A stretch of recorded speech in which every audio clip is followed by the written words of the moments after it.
From the Enquirer and Cincinnati.com, I'm Amber Hunt, and this is a live episode of Accused, the Unsolved Murder of Elizabeth Andes. When we released our last episode, we really did think it was probably our last episode. We admitted we were hopeful that we'd get to record an episode 9, but we weren't holding our breath.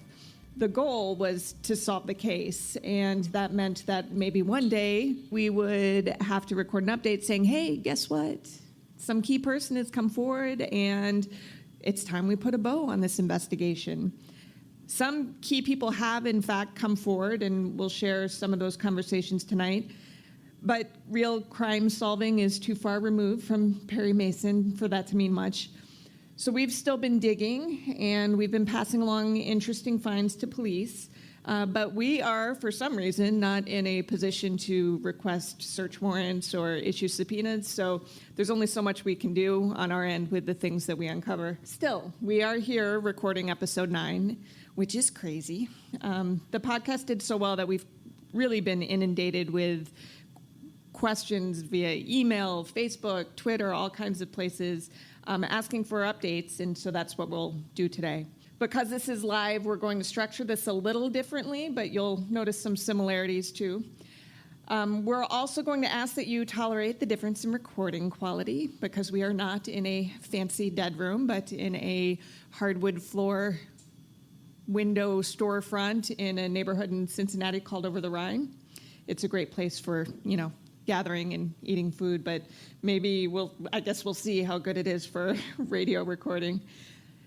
I just promise we won't make a habit of it. So thanks to listeners being so amazing at spreading the word, the first 8 episodes have had an astounding 4 million listens to date, unless SoundCloud is lying, which we don't think it is. But we don't want this to be too self-congratulatory because it's not about us. It's never been about us. The case has come to mean more to us than we can really articulate. But this is about Elizabeth, or as her friends always say, it's Beth. It's always been Beth. So to that end, I'm really thankful for everybody out there who cared to listen. If nothing more happens with the case, I know that this has meant a lot to her family. This is a woman that they love so much and they miss, and they're grateful that her name is known, if nothing else. But meanwhile, Amanda and I still work, so we'll start tonight by bringing you up to date. Right as episode 8 was airing, a friend of Beth's named Jane Lemon reached out to me on Twitter. She lives on the East Coast now and was 2 years younger than Beth. A few quotes from her were included in the print version of the story about Beth that ran on Cincinnati.com. You're welcome to find that on the series landing page if you want. But because we were finished recording, she wasn't included in the actual podcast. Our first conversation, she said she stumbled on us completely by chance. As I said in my note to you, for years I've been on the internet. I tried to subscribe to the Plain, articles from the archives of Plain Dealer, from the Enquirer. I can't believe there's nothing on this. I couldn't find anything. So one night, just literally a week and a half ago, I'm sitting there at 10 o'clock. I'm like, oh, what the hell? I'll just try again. And there you were. I'm like, holy smokes. So I kind of immersed myself in what you've been doing, and I'm freaking out listening to Hallie and Sue, and I haven't been in touch with them for years, but just listening to this, it was so horrible. And anyway. If you remember, Beth had lived in a rented house in Oxford on Ardmore Street. Amanda and I have driven there, and it was within easy walking distance of Beth's job at the Red Ox, that half deli, half drive-through beer joint where she worked with her friend Hallie and her manager, Robert Buzz Call. He's the one who told police he spent more than 2 hours with Beth at her new apartment the night before she died, but none of her friends had heard about this until we told them this year. Jane was intimately familiar with the Ardmore house. In fact, she lived there, moving in right after Beth and Sue Parmalee moved out. The idea was that Beth and Sue couldn't sign another year-long lease when they had another semester of college left, so they bailed and moved to the Candlewood Terrace apartments, which offered a short-term lease, and that was about 0.6 of a mile away. But the kids who moved into Ardmore weren't completely strangers. They actually all went to the same parties, hung out with the same circles, that sort of thing. And in fact, one of the women who lived there with Beth and Sue was a full year younger, so she signed on for another year there. And Jane, who was a year younger still, took one of the other rooms that had freed up. Beth was so close with the new crew living at Ardmore, in fact, that she was even storing some of her belongings there as she emptied her apartment and ready to move to Cincinnati, where she was planning to start working at a department store. Jane remembered another thing, too. Beth had free reign to use the phone there after her own phone at Candlewood Terrace was disconnected for the move. She remembers this very well because after Beth died, after Jane returned from Christmas break, having already attended Beth's funeral, she found a note from Beth on the kitchen counter. Anyway, when I got back and the horrible thing happened, and oh my God. And then after the holidays, I got back to school. I remember it was really snowy, and I went into the house in Ardmore. Sarah had graduated that December, so she didn't come back with me, so I was by myself. I got into the house, and on the counter in the kitchen was a note from Beth, and she said, "Hey, Jane, hope you had a nice holiday. Thanks for," remembering, it was a short note. "Thanks for letting me store my stuff here. I made some long-distance phone calls. Here's $5. And I had already been to her funeral. So that kind of freaked me out. Right. You know, at the time, you know, I was so young, but at the time, I remember thinking at the time, just, I don't know why, just maybe because I lived at the Ardmore house, the police would come and ask me something. But again, I guess maybe that would have been stupid. And at the time, maybe I should have called the police and said, "Here's this note." And of course, I didn't. But I remember it like it was yesterday because, you know, obviously that's the kind of stuff you remember. Did you keep the note, do you know? Of course not. No, I really didn't. I know you're going to ask me that. No, I don't pass judgment on this stuff. I know it's been a long time, and it's not like it was connected to a pleasant memory. So it seems as though someone at least told police about this note because there is mention of it in the police files. And this note, having read about it, it's always kind of bugged me because it indicates that Beth used the Ardmore phone in the days before she died, which makes something in Buzz Call's report seem a little bizarre. Quick reminder, Call filed a written report with police the day after the murder and told them he'd been in Beth's apartment with her, watching a movie as she packed on Wednesday night, the night before she died. Then, 3.5 hours after writing that report, Call reached back out to police to add to his statement. This time, he said Beth had also been to his house Wednesday night. The report says he'd left her Candlewood Terrace apartment and gone home, and about 10 to 15 minutes later, meaning sometime between 11:30 and midnight, Beth showed up at his place to make a collect call to her parents. He said her first attempt didn't go through, so she hung out for maybe 10 minutes and then tried again before going home. There's no further detail in the statement. This stood out to Jane, who also worked at the Red Ox with Beth and Call and didn't know them to be friends. What she did know, however, was that Beth had access to the Ardmore house and used the phone there regularly, so it struck her as odd that she would have gone to Buzz Call's house, which was about the same distance away in the opposite direction as Ardmore, to use his phone instead. The part about him going to her apartment the night before, which to me was very weird, and listening to Hallie and Sue, I was shocked that they weren't more shocked. I was shocked. Because she just didn't seem like it would be her to do that at all. And then she goes over to his house afterwards because she wanted to make a long-distance phone call. And I'm thinking, well, you know, maybe, I know she had a car, and clearly she had access to a telephone in my house. I mean, she left me a note and used the phone and left me money for a long-distance phone call. So it wasn't like she didn't have a place. Would she still doing that at midnight, though? Let's say, is there some reason, was there anybody staying there that she wouldn't have wanted to disturb at midnight? No, there was nobody in the house over the holidays, and she had a car. It was an empty house, but I can't imagine, quite frankly, at the time, I can't imagine anybody being afraid to go in the house. The day after this phone call, Jane called me back. Hey, anyway, the thing I wanted to clarify, I was thinking about it again last night, when I was talking about why would Beth have gone, you know, Buzz said that she came to his house later after they visited. Right. To use the telephone, and it was late. You said, wasn't it like 11:45 or something like that?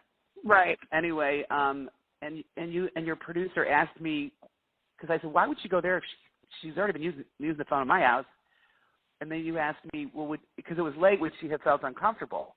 Yeah. Because the house was empty. And I really thought long and hard about that again last night, and my answer's the same. But to clarify, you know, as I said, she had a car. She was really comfortable in the house. That was her house before it was my house. Right. So for her to be uncomfortable even till late at night, to me, doesn't make sense. And that I think she would have been, since she, obviously she used the phone because she left me a note. She paid for, long phone calls, which was silly, but it was, really sweet. I just don't, to answer your question, no, I really emphatically don't think she would have been uncomfortable. And then my only other point on that one is, unless, this maybe obviously is a question to her family, and you probably already asked it, but, I think back when I was in college, just, unless it was emergency, I would be calling my parents at midnight. I know, yeah. And they have said point. that. They don't remember getting the call, and they said it would not have been typical for her to call that late anyway. How would she get into the Ardmore house, by the way? Did she have a key, or was the door open? Yeah, I gave her a key. And you gave her a key? She would have come in the front door. Granted, Jane's memories from the time aren't crystal clear. It was, after all, many years ago. But she said some elements stand out to her as though it all happened yesterday, and there's a reason. Jane had never known anyone to die before, making Beth's murder not just tragic, but also a sort of coming-of-age experience for her. So that morning, the phone rings, and my mother, I was in an upstairs hallway with a phone carol kind of thing. Back in the old days, you only had one phone per floor. And I remember my mother coming into my room saying that Billy, who was my boyfriend at the time, he was like my Cleveland connection with those guys. She said, Billy's on the phone. And I said, I'll call him back. I don't want to get up. And she finally came back in. She said, he really wants to talk to you. He said, it's important. So I got up, and I remember being a little annoyed. So I got on the phone, and remember where I was sitting, and he said, Jane, Beth Andes is dead. And I said, what do you mean Beth Andes is dead? He said, she was murdered. This is hard to think about. Yeah, I'm sorry. And I remember, and it's okay. And then I remember just being shocked. Then we go to her funeral. I can remember what I wore. So weird.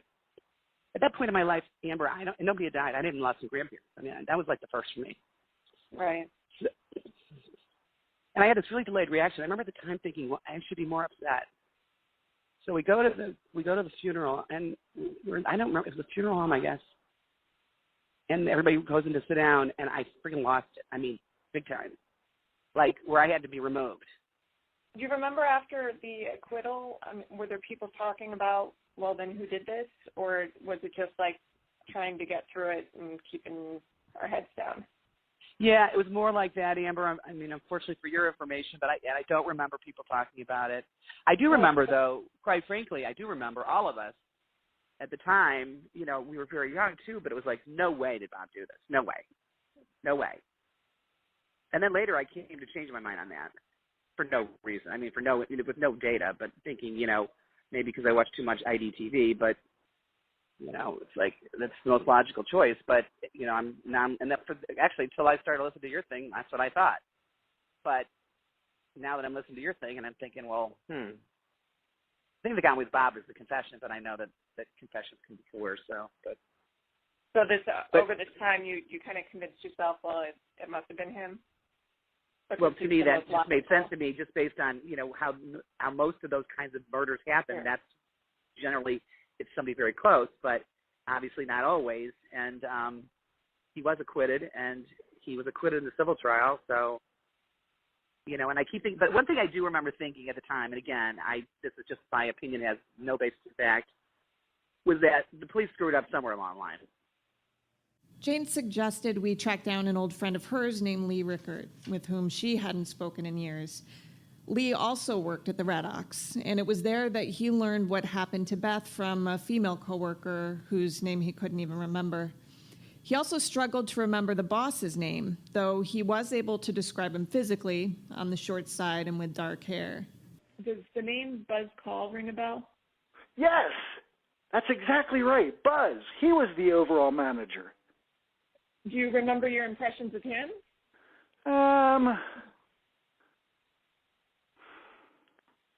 What do I want to say? I mean, he wasn't a friend.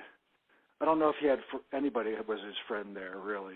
He was a little bit of a bossy boss, and like I said, like I remember he was kind of short, and I don't know if he, was compensating for that, but he was just like I said, I don't remember him as being a friend in any way, shape, or form. But in the same respect, I don't remember him necessarily being an ass either. Okay. But he was, Buzz, that's right. Who told you that one, Jane? No, actually, so one of the reasons his name comes up is because in the police report, he filled one out that said that the night before Beth died, he had spent about 2.5 hours at her apartment with her and nobody else. And so I'm trying to just sort of piece together whether people knew that they were friendly in that way or not. Right. Okay. Yeah, no, I mean, I couldn't tell you. I really don't remember that at all. Do you remember anybody talking about how the boss there had been with her the night before she was killed? No, I don't. I do not remember that. Now, that doesn't mean that I didn't hear that. It's just I have to be perfectly honest. I just don't remember. Yeah, but I do. Little things are coming back. So it did happen in her apartment, didn't it? It did. Yes, and she was stabbed like 20 times or something like that. 20 exactly. Yeah. 20 exactly. Yeah, and then strangled as well. They're thinking she was strangled first and then stabbed during or as she was dying. Oh, that's bringing back some horrible memories. Yeah, I'm sorry. No, don't apologize. It's not a pleasant thing to talk about. I'm just trying to figure out if anybody remembers much more about Buzz specifically. No, like I said, all I can remember was, like I said, he wasn't a friend, and I don't remember me wanting to befriend him necessarily. He was just kind of a bossy boss, is the way I'd put it. Okay. But I do not remember he and she. I really don't remember them being friends at all. But I just don't remember. One of the things that kind of bugs me, and it doesn't mean that there's anything to it, but just if you don't mind humoring me a second, sure. is that nobody seems to have heard about him hanging out there the night before, and I'm trying to get my head around whether that's typical. I mean, none of this is typical, but just the idea that nobody, did people just not talk to each other at this job? I mean, did they not relate personal stuff? Because that was a pretty big story. Yeah, and you know what? You're probably right. I would bet for a good week or more, or maybe even months with the trial and everything, we probably talked about it a lot. But unfortunately, I have to be honest with you, I just don't remember. Yeah. I just don't remember at all. Jane's not the only person connected with the case who's reached out. We also heard from a man named Ed Boggs. He lived at the Candlewood Terrace Apartments and, in fact, remembers the night a frantic young man pounded on his door, asking if he'd heard gunshots and demanding to use his phone. I tried during our initial reporting to reach people who'd been in that apartment, and I managed to talk to one. Jim Gattermeyer was his name, and he was Ed Boggs' roommate for a spell. I didn't include Gattermeyer in the original podcast because, despite remembering Candlewood and some other details from his Miami days, he said he had no idea what I was talking about when I mentioned the police report he'd filled out describing someone using his phone to report a murder. Anyway, I mention him now because that's the Jim that Boggs is referring to in this clip. We were sitting around listening to music, and it was pretty loud, and Jim heard, he said, "Is there somebody at the door?" And he turned down the music and said, "Is there somebody at the door?" And when he opened the door, this guy was looking pretty frantic and everything, and he said, and I'm surprised I can remember a lot of this stuff, but he said, "Did anybody hear shots? My baby's been killed." That's what he said to us. And we were like, huh? We didn't know what was going on. And he said, "Can I use your phone?" And then he used the phone, and we were all sitting there kind of, what is going on here, And we heard part of what he was saying on the phone, and we were like, huh? And afterwards, he ran down the steps, and Jim and I walked down there, too. Asked him if he could describe Bob's demeanor for me. To me, he acted more like someone that had found somebody. And apparently he had knocked on a bunch of doors and nobody would answer the door. Because he was, from what he said, the apartment that he lived in was at the end of the apartment complex, and then it went into like kind of an L shape, and we were after the L, after the corner. So, we were kind of far away from, not too far, but, he had apparently knocked on a couple other doors. And he was just frantic. And, as far as if he had done something, maybe he was just, they had a lot of adrenaline, but, he did have a lot of adrenaline and all that kind of stuff in him, because when he opened the door, he kind of startled us, the way he came in and yelled. And actually, when he initially yelled, did anybody hear a shot and all that stuff, actually, that's when Jim walked over and turned down the music. I remember it was when the Blues Brothers came out, and we were listening to the Blues Brothers album. But that's right. And so and we were like, what? What'd you say? And he said, do you have a phone? And we said, yeah, sure. And we gave him the phone. And he called, and he kind of he was kind of almost like crying or whatever. He was having a hard time getting it out and everything. I don't remember what he said or anything like that, but and that's when the seriousness kind of hit us. Like, what is going on here? And Rick got kind of freaked out. He was like, what? What's going on? And I think he because it was 9:30 or whatever. And the only reason I remember that is because I saw it in the paper. But he lived over across from where Kroger's used to be in those apartments. I don't remember what they were, but he just got his stuff and left, and because he was kind of freaked out by it. Wow. Okay. And we didn't know what to do. We just, like I said, we went down and sat in the lawn, and because we didn't know what to do either. Police didn't take statements from the three roommates that night, Boggs said. Instead, 2 officers showed up back at the apartment about a week later. We actually were partying pretty good when there were probably about 20 of us up there the night that the police came to us, because it was like 9 o'clock at night, and there was a knock at the door, so I opened the door and said, come on in, and there was 2 Oxford policemen standing there, and smoke kind of blew out the hallway, and everybody's like, oh, crap. And then they just said, well, we need to talk to Ed Boggs. Oh, great, what the, And I went out there, and they said, we need you to come down and talk to us, and blah, blah, blah, So I guess they were pretty friendly towards harmless fun, So This reminds me of something that I did notice, though. So your written statement was like a good week after the death. Had you left? Is there a reason there was so much time in between? Like, why wasn't your written statement the next day? We were kind of like, we all kind of wondered, I wonder why the police haven't called us. Because they just never did. And it seemed like, and I don't, and this is just, a memory from a long time ago, seemed like it was, somebody kind of went to them and said, hey, aren't you going to ask these people or something like that? Because we were like, why didn't they ask us?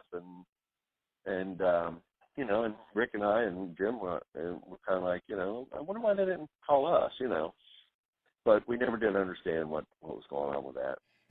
Now, if you remember in previous episodes, we talked about a guy named Boyd Glasscock. He's the one who reportedly gave Bob this strange gift of a pincushion, one that Bob remembers as being drizzled in red like blood, and who said he was in love with Bob and that Bob loved him. Well, Ed Boggs hadn't listened to the podcast when we talked. He'd just heard about it from friends and relatives and found my phone number to see if I wanted his input. When we talked, he brought up Glasscock on his own. Did anybody ever tell you about the weirdo that came to our house? Yes. Please tell me about him, though, yourself. Yeah, I would really. Some guy came there, cases, yeah. And he was. I could never figure out if he was just some kind of mental issues or what it was about him or whatever. But he came, and there were me and I think my cousin was there who lived with us, and another guy that was a friend of ours. We're sitting around, and this guy came, and I don't know how he even got in our apartment. He knocked on the door, and I don't know how he got in the apartment. But we're all standing around and everything, and he started talking about all kinds of weird stuff. And we noticed that he was obviously gay, or at least he acted like it. And he started talking about all this weird stuff that he thought that what was the guy's name? Robert Young, that he was reincarnated. He was the ballet dancer Nijinsky, the Russian ballet dancer Nijinsky reincarnated. And at that point, we were kind of like, huh? You know, we couldn't figure out what he was talking about. And then somebody, of course, we were all young and everything, and somebody said something about incest or something like that. And you know, because at this point, the one guy that was there, who was a friend of another cousin of mine, who was kind of an ignorant guy or whatever, he was just talking about how, you know, he loved incest and all this. And we were like, what? You know, what's going on here? And the guy goes, oh, yeah, me too. Our family practices it all the time and all this kind of stuff. And at this point, we were trying to back him out the door because we had no idea who he was. And he was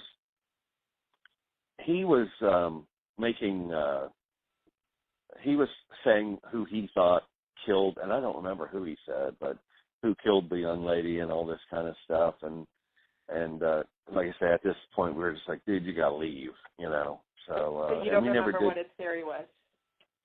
No, I don't remember. But it almost was like he was trying to say that, because, oh, that's right, he was saying that Robert Young was his boyfriend. And it almost sounded like he was talking about, you know, that someone had done it. Well, I don't want to guess at what it was because it was just so long ago. But we got really weirded out by this guy and just wanted to get rid of him, you know, at this point. And we did report it to the police. That's how I know about it. Yeah.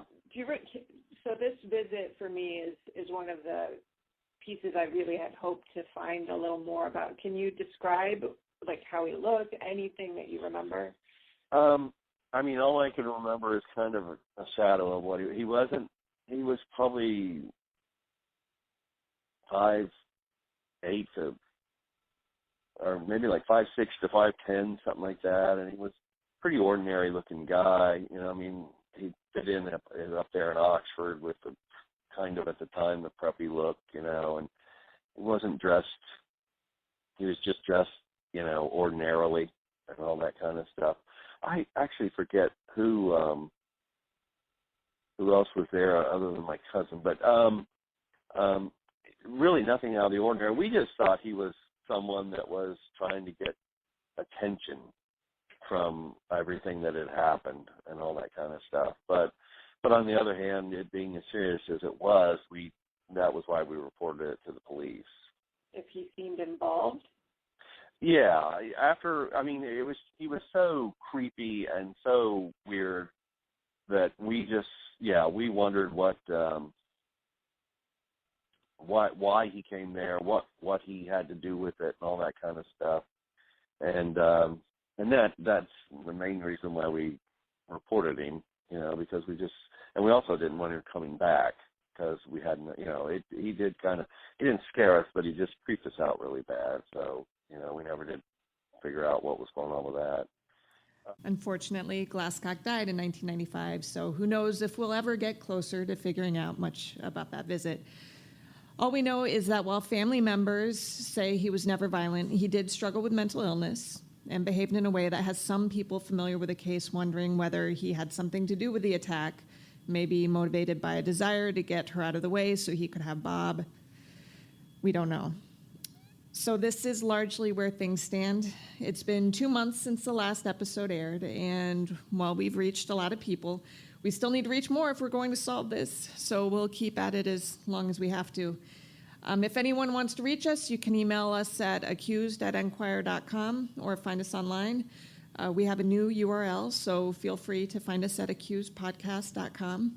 We're still online at cincinnati.com as well. We have Facebook pages and a Twitter account. All of this is to sort of compensate for the fact that she's still not listed on the cold case lists in Ohio or Butler County. I wish I could put more of an exclamation point on this so that it feels more done, but it just doesn't work out that way. So the next time you're watching one of the TV cop shows and they're wrapping up in an hour, just imagine me sitting next to you screaming at the TV, because that's not how real life works. And also, that is what I do when I'm watching cop shows at home. I don't know if we'll ever be able to say the work on the case is done, but I do promise that as new information arises, we'll do our best to update the millions of people who've invested time and emotion into the story. We figure we owe her that much. The rest of this episode is a Q&A with audience members who joined us December 14 at Graydon on Main and over the Rhine.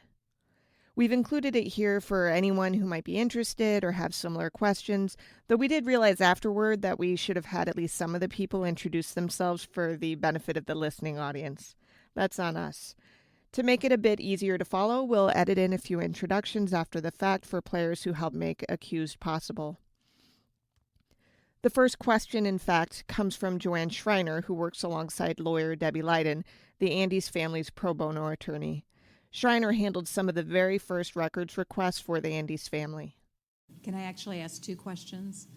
For you, yes. Thank you. The first question is, I'm curious if anyone who was in that apartment, and I realize that you can't ask Boyd Glasscock this question, but how would he have shown up at that particular apartment? Does anybody know what brought him there, or what's your speculation?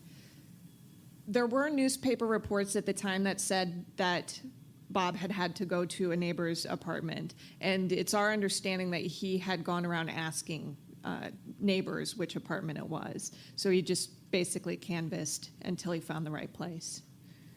Thank you. And the second question is, why isn't this on the cold case list? Can it be any colder? And what are they waiting for to put this on the cold case list? And what would happen if it did get onto that list? I mean, really, putting it there would be more symbolic than anything, and it would give people who were looking for it. Like, one of the things about Jane Lemon that stood out to me was that she said, every few years I go online and I look for this case. How do I know that somebody with actual information about this case isn't doing the same thing, and they've had nowhere to go over the past, 4 decades? So that's really the point for us to have it listed. It's the prosecuting attorney and the police that basically lobby the attorney generals to put it on the state list. They keep telling us, in terms of the current investigators with Oxford Police, we've been told that it'll go on, but it never, I can't imagine being the family, because we've only been doing this for a little more than a year, and we've been told the same thing 15 times. So imagine being them when it's just been again and again and again. But in Butler County, I understand it's because they don't consider it unsolved, and they just, as far as I know, they still don't, because the prosecuting attorney, who is still in charge there, was part of this case. I wanted to thank you guys so much. It's such a wonderful, wonderful adventure to ride with you. My question is, you had mentioned at the beginning how doing a podcast gave you freedom from strict journalism. So in that spirit of freedom, from all the information you do have, she knows what I'm going to ask. What's your theory? So we still followed all the journalism rules, though, actually.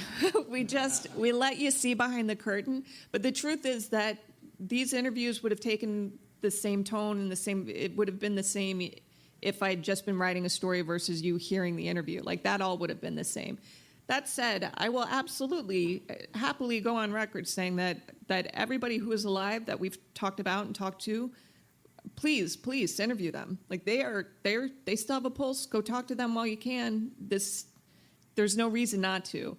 If I had the power to make that happen, I would, because I think even if it's not one of these people, somebody more trained in forensic interrogation might be able to glean some info from those interviews that maybe I wasn't able to glean. We do have theories. We're not going to pretend that we don't. And I'm not one of the journalists who subscribes to the idea I don't think it's possible to be totally objective. So you embrace your subjectivity and you fight to be fair. That's really important to me.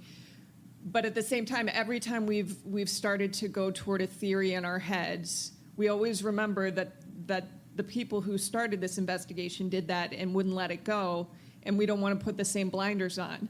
Because I wasn't there, I don't know. It could be that I'm missing a tiny or huge key piece of info that would change everything. So I just refuse to let myself get too attached to anything. It does help that so many people that we've talked to along the way have different theories as well. In case you forgot her voice, that's producer Amanda Rossman speaking. Yeah, that's true, because every time we do get kind of excited about an idea, somebody else goes, nope. It was so. But what about this? Yeah. I could go on all night with questions.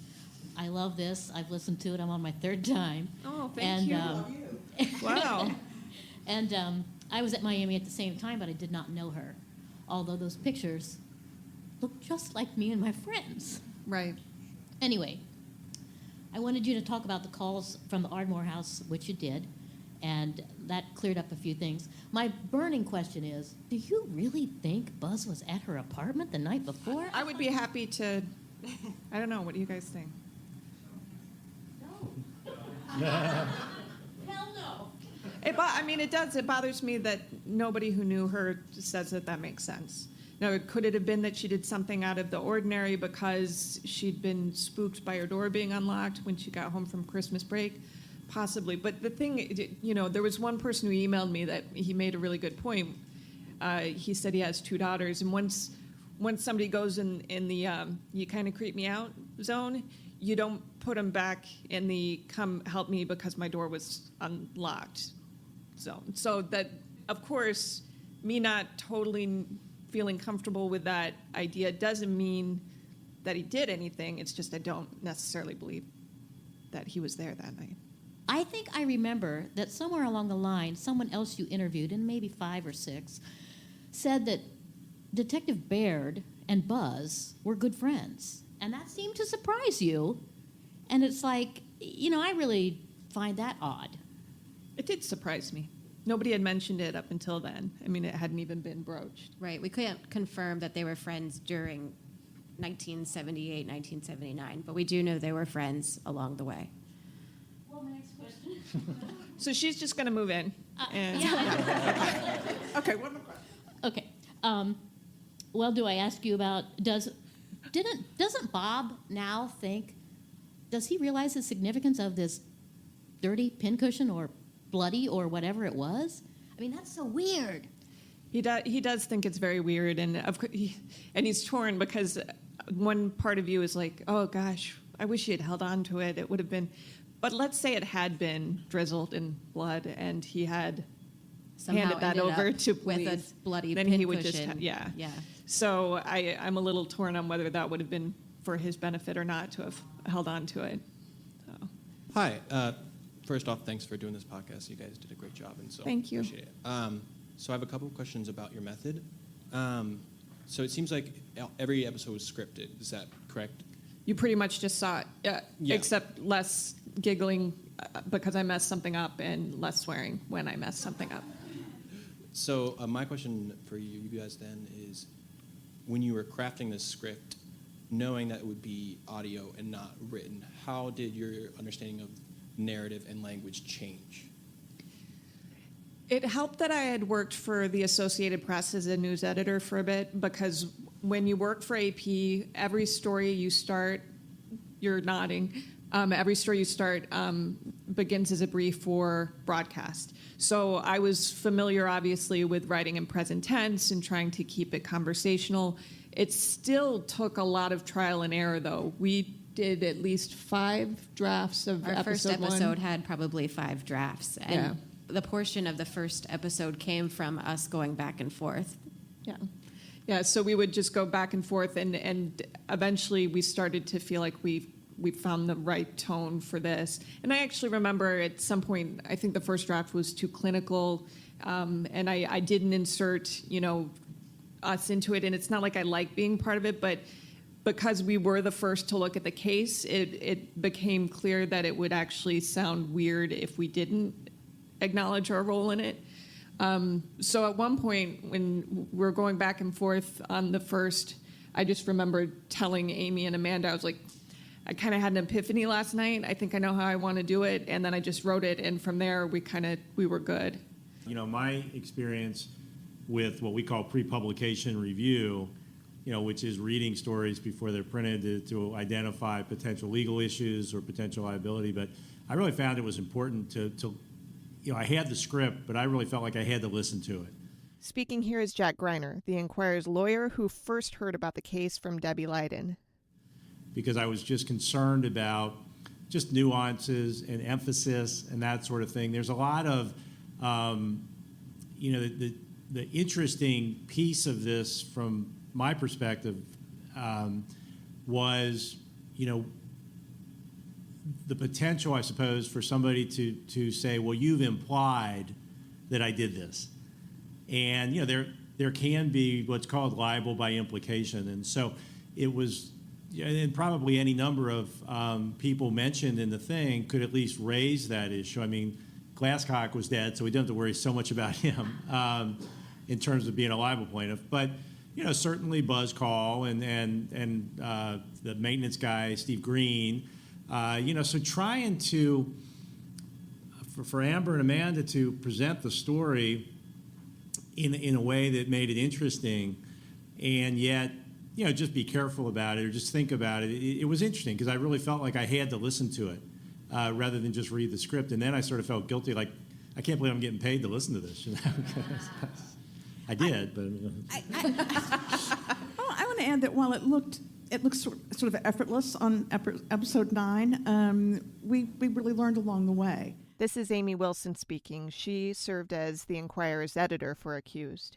I think what's important is that this was a new avenue for all of us, and we sort of really learned a lot, and we really tried a lot of things, and I think we experimented with a lot of different tones and whatnot. And I think at the end of the day, Amber and Amanda figured it out themselves. I think we did go through. I mean, we laugh about episode 1 having a lot more versions than the other ones did because we tried so hard to make sure that you all would be hooked by episode 1 and that you would want to listen to episode 2. So we actually did take pains to make sure that we had the right tone. And just to be clear, not for clickbait reasons or because we wanted you to care about Beth's story. Yes, we did. And I'm really glad that I dropped the Cockney accent that I was going to do. I think that was a good choice. Well, yeah, I kind of insisted. Yeah. Another question about your method, or I guess behind the scenes stuff. Producing this extended and long form podcast cannot be cheap. What can you guys say in terms of, because, you know, like everybody's like, okay, how's journalism going to continue in this era of digital, et cetera, et cetera? How can a project like this be funded? How did it work for you guys? What can you tell me about that without, you know? Let me begin by saying that Amber and Amanda are not cheap. Much to the. Yeah, Peter, our editor, is probably more. I will say, just before he starts, I will say that for me, I realized that this was a really great way to do it because we had the backing of a newsroom that already had finances. If we had tried to do this on our own, we wouldn't have. I mean, we traveled to 3 states. We shared hotel rooms. We're real tight now, but it still costs money, obviously, to do that stuff. So I'm really hopeful that there will be other newsrooms that follow suit because I think we are best suited for this. But I don't know about the money beyond that because I'm intentionally like. And the other thing we should say is that Peter basically and the organization basically said to us, as long as we kept digging and we kept finding things, we could keep going. And that's tremendous latitude. Thanks, Peter, for that. I mean, I just had to sort of make regular trips into the editor's office and say, you know what, maybe not this month. And so we just had to keep moving along this, like he said, just keep going. which essentially is what we're continuing to do, is to keep going. The Peter being referenced is Peter Bhatia. He's the executive editor for The Inquirer. How would you answer a money question? Actually, I have no idea. Because I didn't care. As they got into the reporting and as I was getting the regular reports, and then when we got to the point where the drafts were starting to come in, and I hear the music from Accused in my head when I'm asleep, because as they worked through it, I listened to every installment multiple times and offered my own feedback to it as well, because it was so clearly such an extraordinary journalistic work that I wasn't going to let anything get in the way of it. We did have some fairly significant expenses associated with it, particularly because we did the recording at CET, right, and employed an engineer there to help us with it because we didn't have the wherewithal within our own staff to do it. One of the outcomes of this is I just had a capital expense approved to have a studio, there are these small sort of little sound booths, basically. They're about the size of a telephone booth, if you remember those, and a person or two can go in them and record in a acoustically good environment. So we just had a capital request approved to buy one of those so that for Chapter 2 and other podcasts going forward, we'll have that capability in-house. So, I'm from the school of if the content is good enough, we'll find the money. And that's really what we did in this case. Speaking of the music, where'd the music come from? And how do you add those layers of detail onto something like this as the production goes forward? The music came from local musician Andrew Higley. Hi, Andrew. Yeah. Yeah, so I have musicians in my family. My uncle is actually a professional musician in California. She's got a nephew, a cousin who dabbles in. We reached out to them and we told them about the project, and then they did some drafts of stuff, and it didn't quite fit. And my uncle was like, "Yeah, I don't really want to go back and forth." So we're like, "Oh, if we're going to do this, we've got to actually pay somebody." Who knew? And then we found Andrew, and he was completely on board. It was so much fun because I played violin when I was in elementary and high school, through high school for 8 years. I played violin, so I knew a little bit what I was hoping for. So I could say things like, I like a lot of crescendo, and I like it to be driving. And so he gave us a draft for the theme, and then I said, "Yeah, but it still needs the hook, something people are gonna hum." And so we just went back and forth, and then we had an interesting experience trying to make sure that we didn't editorialize certain parts of it, because we wanted the music to help drive the story. And I also was scared to death that people would hate my voice. So underneath me, you hear more music. But we were very careful in not putting music under certain interviews so that we couldn't be accused of trying to manufacture your response to those interviews. So that was one of the fun parts for me. Right. And sorry, thank you for your patience, but can you update us a little bit? We heard a little bit about the VDOC Society and its involvement and how it works, and you've talked to some of those folks. Anything new there? Are they still involved? Are they working on anything? There's a different cold case society that's helping now. I did talk to Lieutenant Jeff Robinson this week from the Oxford Police Department. He does say that they are still working on the case. I haven't seen much, and we're not going to be told a whole lot about what's going on. But we're assured that something's happening. I don't know how long it's going to take, and I wish I could answer that better, but I can't. Amber, the reason I'm here is because I sent you a letter some time ago. You didn't respond. I tried to call you a number of times. Okay. You had not responded. I left you messages. You have not responded. My question goes in a totally different direction, which is very simple, that I read your section in full, which is about 45 minutes, which I give you credit for because I can read the Inquirer in 3 minutes. So at least it gave me something to read. And as detective stories go, I've read hundreds of them. I've written them over the years. I'm a former reporter. It was good, but there was no resolution. You really didn't have any point toward the end of it. It was a whole 16-page section, which is my main argument with Peter. He and I have discussed this before. Do you have a question? Oh, sure I do.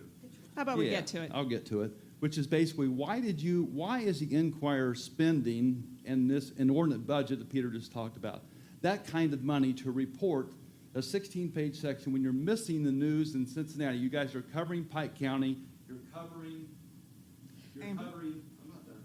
No, you are. I do remember getting an email. I do.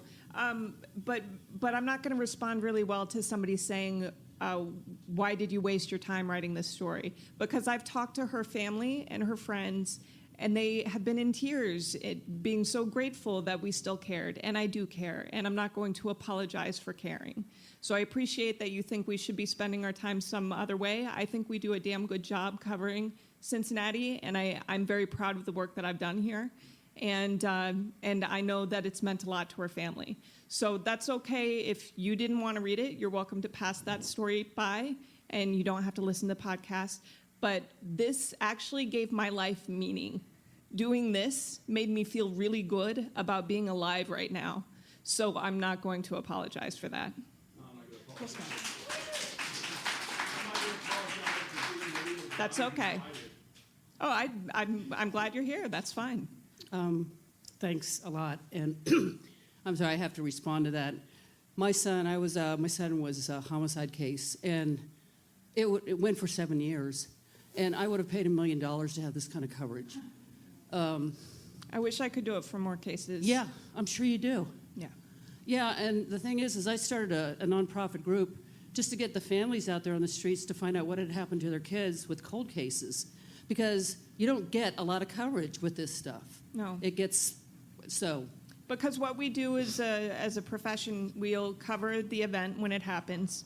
And then so often when the leads dry up, we have to walk away because we don't have the staffing. This is an anomaly. This is crazy that we were allowed to do this. And I'm so grateful that I was able to do it. I started covering crime in Detroit. I covered it for about 8 years. I covered a lot of cold cases there.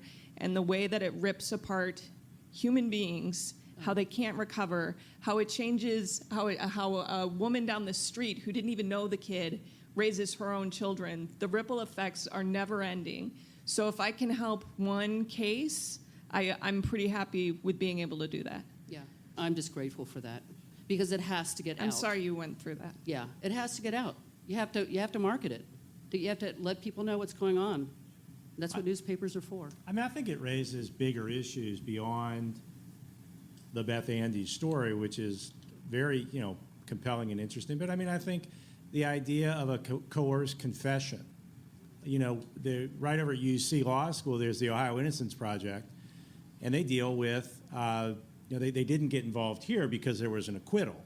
So this would not be the type of thing. But, they deal with coerced confessions frequently and people who get convicted and then they're exonerated by DNA evidence. So I think that's an issue that has resonance beyond this particular case.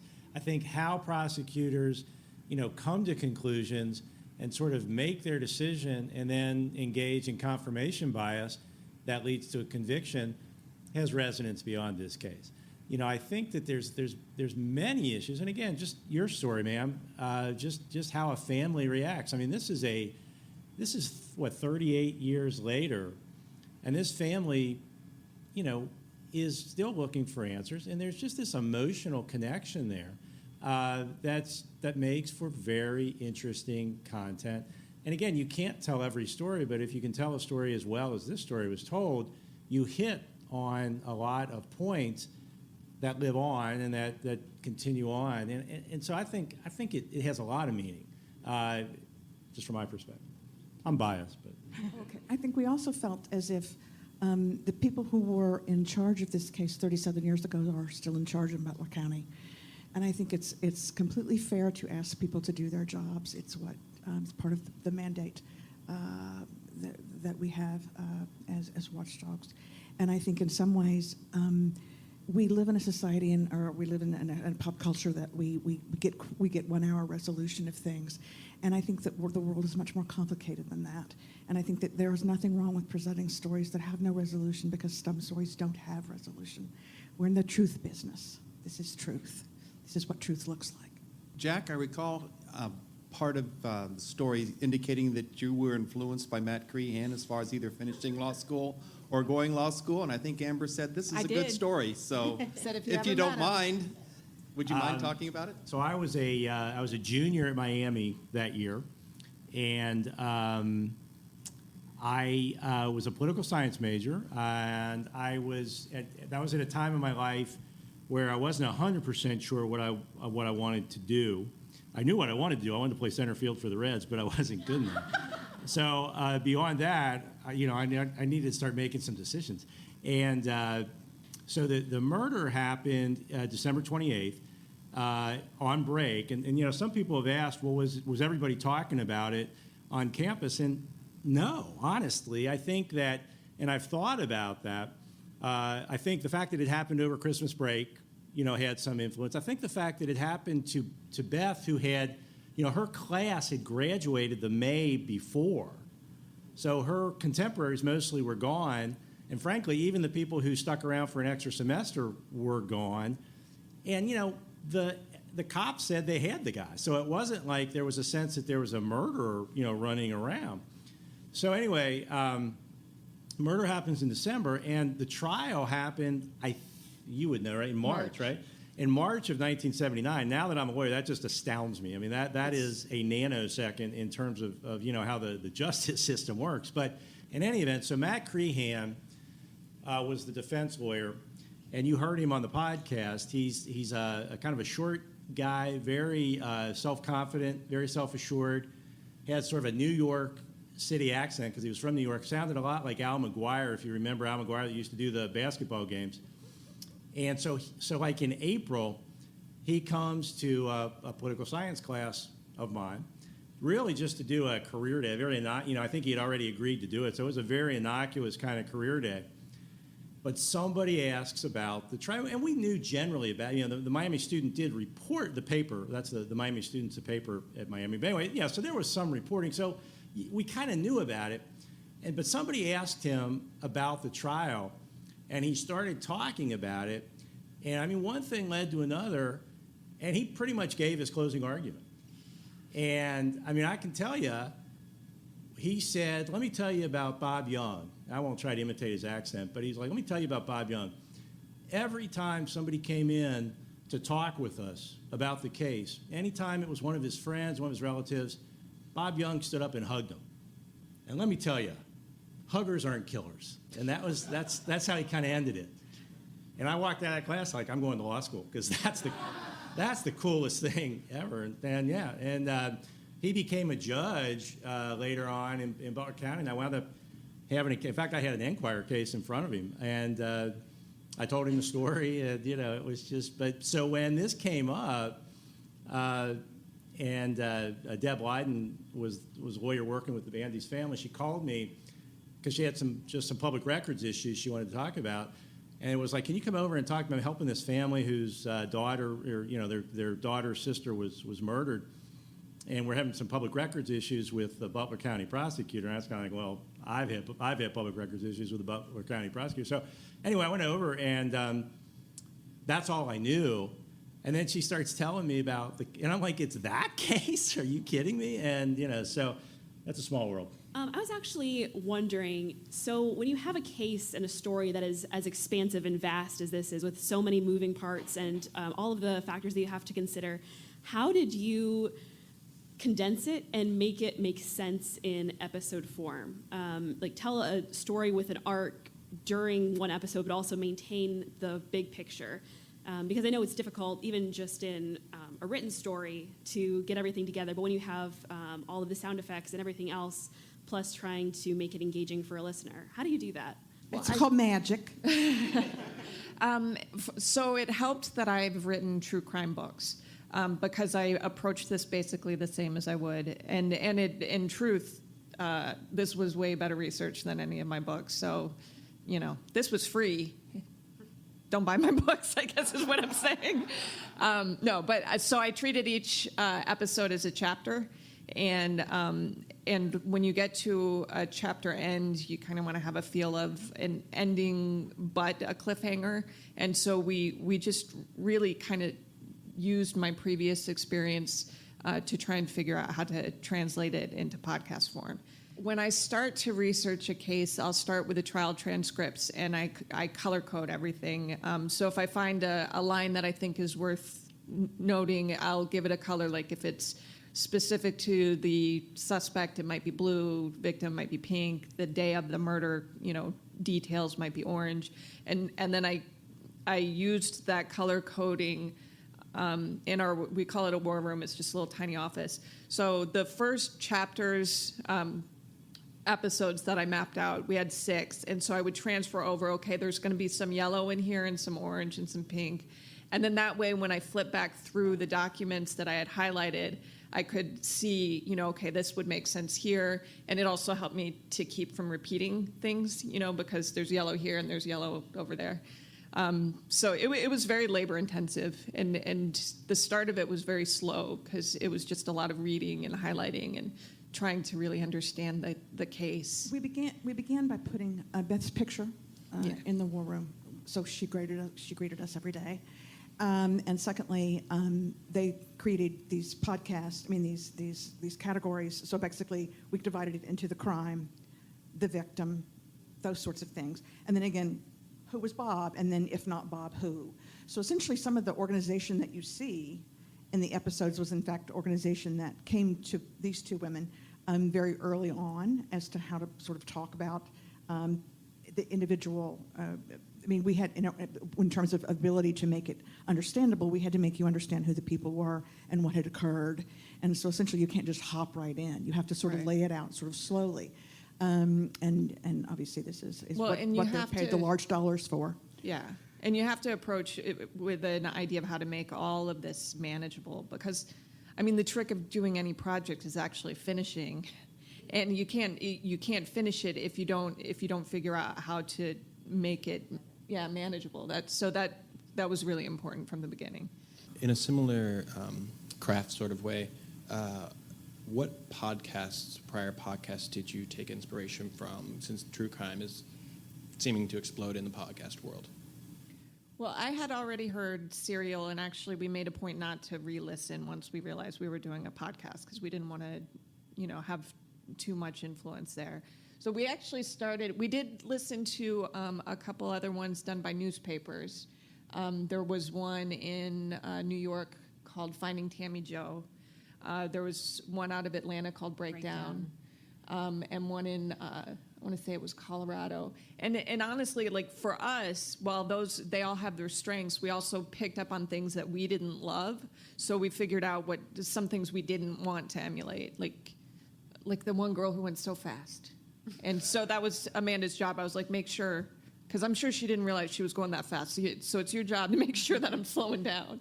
And then I listened to a lot of non-crime, because a good story is a good story. And podcasts, I wanted to understand what draws people to podcasts, period. So I listened to a whole lot of How Did This Get Made?